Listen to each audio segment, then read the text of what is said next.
Hello, everyone. Jason Hagholm here, and I am joined by the Action Man, Chris Curtis. Chris is coming off a big win on Saturday night at the debut show of the XMMA. Chris, how are you doing, man? I'm great, man. No injuries. Feeling good. Got some money in the bank. Ice cream in hand. Enjoying life, man. I can tell that right now. Everything's coming up right now. Chris Curtis, especially after that win against Kyle Stewart at the XMMA.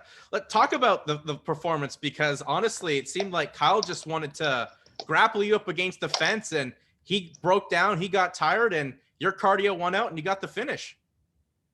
Yeah, man. Kudos for him. It's a good game plan. It's been a pretty solid issue for me in the past. Tie me up, take me down, don't let me fight. But we spent a lot of time working on takedown defense and whatnot. I felt comfortable, and during the tie-ups, I could feel him getting more and more tired. So I'm like, it's okay. Like, touch his body, just take all the wind out of his sails. And then that third round, into the second round, I could tell that he had worn himself out. Like, between him trying to hold me and the guy absorbed like 15 body shots by then, I knew he was already like on his last leg. And after that, once you smell blood, we worked really hard on not letting people off. And instead of playing with my food, just go ahead and finish it. So we did, and everything went to plan. Got the finish, walked out, no real injuries. I'm already back in the gym, so everything went according to plan. Yeah, it was a real great performance from you, and I think the icing on the cake is you got the finish after hit you with the Stockton slap, or I guess the Stewart slap there, which I don't know if that added to you wanting to put him away, but it was quite interesting that he literally hit you with the slap to the face. No, I rarely get offended in fights. I was like, okay, my only thought was, with as tired as you are, that could have been a punch and you wasted it. So no, my turn. Never get offended. But I was just like, that's all you got. Then it's gonna get really ugly really fast, and it did. I was checking through your Twitter before I hopped on. I saw you wanted to fight Kyle when Kyle fought in the LFA back in September of last year. Are you happy you finally got to fight him at this debut XMMA show? Yeah, man. Kyle and I've known each other for a long time. We're supposed to we've always been trying to on the opposite sides of the fence, two dogs. So it's fun. We finally got to go do it. It's been like one of those things we kept passing each other, ships in the night. We kept passing each other for years. Like, always something came up or different shows or whatnot. So we finally did it, and it was fun. It was a good time. Kyle's a great dude, so it was really fun to test yourself against somebody like that. Yeah, it was a great performance. And, when I saw you were on the card, I was like, okay, XMMA, they're really going for it with some of the names they had out there. What was the experience like for you for this debut of the XMMA, or I guess a return of the XMMA? Dude, it was really surprising because they really went. Oh, hold on one second. Sorry. Sorry, eating ice cream, and it's weird. But it was weird, man. They went all out for this. Like, it was.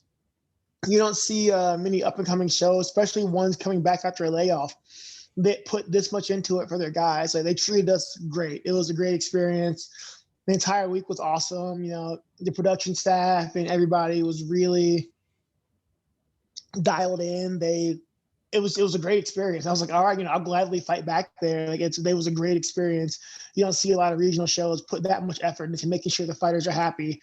But when you make sure your fighters are happy, you get good performances. It was a great card all around. So maybe people out there will learn something. Like, take care of your guys, pay them, take care of them, make everything easy. And when that happens, you go out there wanting to fight. So kudos to them. It was a great experience overall. I thought it was a great show. Obviously the talent they had on there, but the production values for a return show were off the charts for a regional. And it came out of nowhere. It was just like, hey, you want to fight in 2 weeks? I was like, yeah, sure. Everybody was like, yeah, this card came together in 4 weeks. So hats off to them, because whoever managed that was hauling ass for sure. So congratulations to them. That was a really good card to put on. Yeah, we don't even know who's behind it and put this together. It was like, hey, XMMA, they're having a show, and look at these names that are on it. I was I was like, all right, guys. But that was an awesome regional show, great show. I've seen Bellator with less cool cards than that. So kudos, hats off to those guys. Yeah, let's talk about, Bellator. They did sign you. You unfortunately did test positive for COVID, but they obviously must have let you go, because we haven't heard anything about you in Bellator. Neither have I, so I don't really know. I was like, all right, this is really strange, but it's fine. It's one of those things. You can't help it. COVID has cost me a lot of stuff this last year, so I'm not really overly concerned. Mike, at the end of the day, my goal has always been to get my UFC shot. 13 years in the sport for that, so I'm not overly upset. This win puts me hopefully closer to getting that call up. So hopefully I finally get the shot I think I deserve for a while now. So it is what it is. Would have been cool to fight Vanderford, but I'll gladly keep trucking along for my shot. Yeah, I mean, you also, after your win and, Andre Filo's win in the main event there at XMMA, called him out, and you want to fight him again. Like, you guys fought in the PFL, and that run in the PFL, I think, did a lot of wonders for you, showing your personality and your skill as they capitalized on you after your Contender Series. But, you made it seem like you're trying to push towards that next XMMA show. Yeah, it's we're in the middle of COVID, guys. Like, lots of it's not happening. It's very nice to see a card, people putting on cards. There's no guarantee that I'm going to be on the next XMMA card or even get a call up. There's no guarantee that he'll get a call up. So let's go secure our spot now. If we write our own story and we have a grudge match, we got our own story going, are they going to call us up first, or just some guys they finally, let's have these two guys fight? Secure your money, secure your position. So lesson for the guys out there watching, write your own storylines. Don't wait for the promoter. Yeah, I mean, that seemed totally out of nowhere. Even Chris Lytle seemed surprised to see you in the cage there. And you just had the most politest call out for a fight for the next show, but a call out nonetheless to get the buzz still for the potential next XMMA show. But see, once again, you're already talking about it. So it's not like, oh, who's going to headline the next show? It's like, oh, crap, Curtis and Fiallo, this could be good. So I'm already guaranteeing my next fight. Well, Chris, you made, I saw an Instagram post that, middleweight Chris Curtis, and you seem to enjoy the, the weight cut and not having to cut as much weight, I should say. You normally fought at welterweight. You fought at middleweight before, but is 185 now the permanent division for Chris Curtis? I would like to stay here for as long as possible. It's just a much nicer quality of life for me. I've been cutting to 70 for 10 years, and I'm 33 now. It gets hard, man. It gets really hard. I put on some muscle. I've gotten bigger. So getting down to 70 is a 21-pound weight water cut, two days before the fight. It's just hard. So at 185, I can still make 70, but it requires more time. This fight, I couldn't have fought Vic if I wanted to, or Fiallo, because I can't make 170 in 2 weeks. Mm-hmm. Not possible. No way.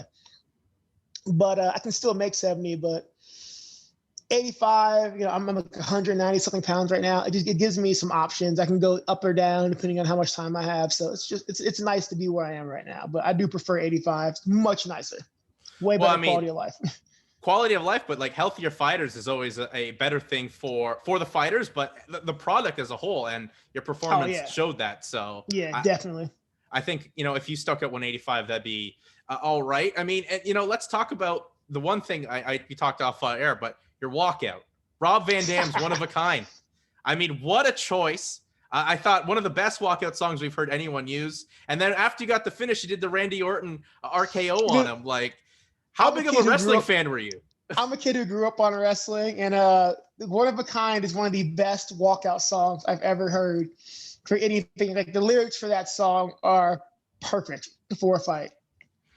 Especially, you go out there, and you have a guy who's already I can do this, I can do this. He's talking to himself, and you just hear the music. I know you're afraid of me. The way you look lets me know that I'm something different. It's freaking great. And then the Randy Orton pose is just by far, once you win, what else can you do? Look at me. You ever see Mad Max, Witness Me? That's what it is. That's exactly what it is. It's witness me. What else you want me to say? Look what I've done. Well, I mean, I popped for the music, and so did all of MMA Twitter. The amount of Rob Van Dam gifs or pictures of the whole effing show were quite impressive. So awesome! I didn't even see that. That's awesome. I gotta go hop on Twitter now. Oh man, it was that was the most recognizable song. I at first was did he come out to One of a Kind? But then you could actually hear it. It's But it was Chris, you must have been a huge wrestling. As you said, you're a big wrestling fan. I was Attitude Era, Aggression Era. Dude, I was in Attitude Era, man. I came up. I'm 33. I came in the 90s, early 2000s. I had the Attitude Era, and it's just different, man. Oh man, that was when it was just this entire sport was just different. But I grew up on it. I used to watch SmackDown and Raw every single chance I got. Like I loved it. So, part of that does go up on your personality to where a lot of fighters now don't realize like you're in the show, but you have to be the show. Like there's a lot of fighters out there, and there's a lot of people a lot of good fighters that no one cares about. Like personality plays a big part. You don't have to be a dick, but like give the fans something to cheer. Well, yeah, I mean, there's with MMA, there's so many people out there, right? You want to kind of stick out a little bit and whatnot. And, you're very similar to kind of like an RVD personality, laid back, chill, having a good time. I like fighting, man. Like a lot of people fight, but not many people like fighting. Like there's a lot of guys who are in this sport who fight, but they like winning. I'm a guy who genuinely enjoys fighting. Like I love it. Like you watch like the fight, I'm like I'm like smiling. I'm like I enjoy the fight. So I make sure that people see that. Yeah, you don't have to be a dick. You don't have to be walking around angry. I'm a guy who loves fighting. I think your PFL run showed how much you like fighting, because not only did you retire, but you came back out there to fight Ray Cooper III, and then you've made this kind of nice run back, winning a title back in Fight Night, the Fight Night promotion here in Canada, and now Boone and XMMA. I mean, it just shows like how much you love the sport, and the fans and the media, they can see people who are real and not real about it. Yeah, like everybody's like, "Oh, you retired, you came back, you're tired again." I'm like, yeah, guys, I've been doing this for 13 years. I've given 13 years of my life for this. I've sacrificed so much for it. Like when you fail, especially when you fail spectacularly, it hurts. And I'm 33. I'm okay. I realize and accept I'm a very emotional guy. You have to be in this sport. And like, when I moved away from my kids, my family, everything. And I've lost relationships. I lost an engagement for fighting. So to feel like you're having the rug pulled out from under you is hard. It's very hard. And like, people are like, "Oh, you suck it up like a man, shut up." Like, all right, like half the people will go home and cry in the shower anyway. So like, it's okay. I'm okay with like wearing my heart on my sleeve sometimes. And I do. And that's how I am. But like at the end of the day, I've got people around me. I've got friends and coaches who are kind of like, they have to kind of steer me back on track, because I'm a guy who's the first guy in the gym, last guy out. I'll outwork anybody. But that being said, when I put so much, I'm known for a guy who does too much sometimes. Like you're doing too much as usual. And when you fail, that after doing all of that, it hurts. And people are like, "Oh, you're retired." Shut up. Like no one cares what you think. Like whatever. It's my life. If I make a rash decision, all right, fine. I'll deal with it afterwards. But the sport's emotional. People do things, like everyone's different. I'm not worried about it. No, for sure. And that's a very impassionate speech from, a guy that's a true fighter. But, that whole situation there with the PFL was one of the more interesting ones. Like you would retire and then they had literally come back to get you. Yeah, they're like, "Congrats, you go out in 5 minutes." I'm like, "Oh, this is that was weird." Not the greatest scenario, but whatever. You go out. Part of me is like, you shouldn't have gone out, but the bigger part of me is like, you'd hate yourself forever if you said no. Mm-hmm. So, it sucks. Ended up on somebody's highlight reel. Like, it sucks. You never want to be that guy. But at the end of the day, how many people do I have on my highlight reel? So what goes around comes around. It happens. Everybody ends up on a highlight reel at some point. Well, I think it added to the dynamic and what makes their PFL whole season unique. But like, if you'd won, you'd be fighting for $1 million on New Year's Eve back in 2019. You had to try. You had to give it a go. And I'm thrilled to have talked with you, Chris. I mean, everything seems to be going well. You seem really at peace with life. You seem to be just loving life right now, both in and out of the cage. Yeah, man, just had a really rough, like the PFL run was rough, and like last year was really rough. Had some weird happenings go on. So I'm just trying to resolve, just do things better, man. Just stop stressing and just my life, no one's life is perfect, but my life could be a lot worse. I could be in a lot worse position. I'm pretty healthy right now. I'm doing well. I've still got time in front of me. I've got at least 3-4 good years left in me. Like I might as well make the most of it.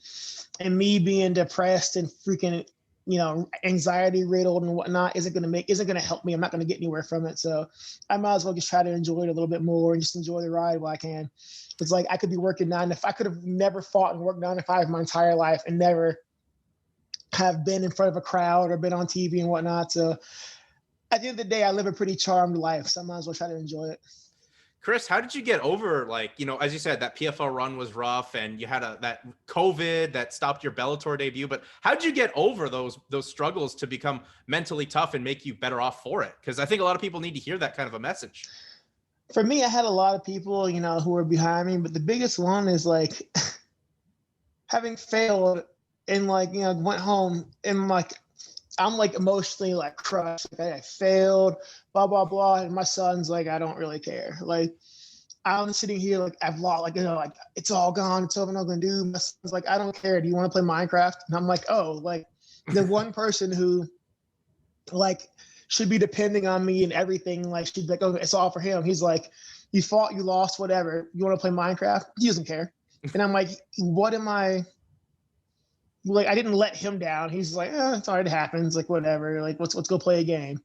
So I think that was a big help. And then I have a lot of friends and coaches who were everyone's going to lose at some point. So we went out.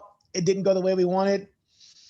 Let's rebuild, fix some mistakes and just go see where we go. And the fight it's a long road, but it's not it's over yet. So I can be unhappy and waste time, or I can be slightly less unhappy and get back to work. So, we did that. And then as it progresses, you become more and more okay with it. And then you just end up in a better place eventually. Yeah. I mean, look at you. It's worked out since that PFL run. You've won 3 in a row. You picked up another belt in the Z promotion here in Canada. I mean, that was I had that belt. I defended that one. Well, yeah. You're a 185, 170 champion there, right? Yeah. Yeah. Okay, so you are a double champion there, but I mean, it's like I said, it's working out, and I guess you've got a good team behind you, and hearing you're in your corner there, you're Strickland. We could all hear it. What was he we couldn't exactly hear, but we could hear he was making some hilarious points for what you did. What was he saying? What was Sean Strickland saying? Sean's being Sean. Sean.